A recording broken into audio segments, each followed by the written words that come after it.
In this video, we're going to show you how you can fix lag here in Clash Royale. Before we dive into this, make sure to like the video and subscribe to the channel with all notifications on. It really does help out the channel. It lets us know that you want more Clash Royale content like this. But if you're experiencing lag while playing Clash Royale and your phone isn't handling the game that well, here's a quick fix that can help you out a lot. First things first, once you get into Clash Royale, tap the three lines in the top right corner of your screen and go into settings, and then find more settings on here and click on it.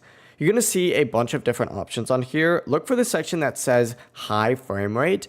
Now, by default, high frame rate is automatically enabled, which means your device is trying to run Clash Royale at 60 frames per second. This can actually look super smooth, but in some cases, it can be a little bit too much, especially on older or budget models. The fix to your lag is simply just turning it off by clicking on that icon, and what this is going to do is reduce the FPS slightly, but it's also going to minimize lag and make your gameplay more stable. Now, this small change can really improve performance if you're dealing with frame drops or overheating, and that's how you can fix lag here in Clash Royale. I hope this video helped you out. If it did, don't forget to like the video, subscribe to the channel with all notifications on, and check out the channel for a bunch of other Clash Royale tips. Have a great day. Peace.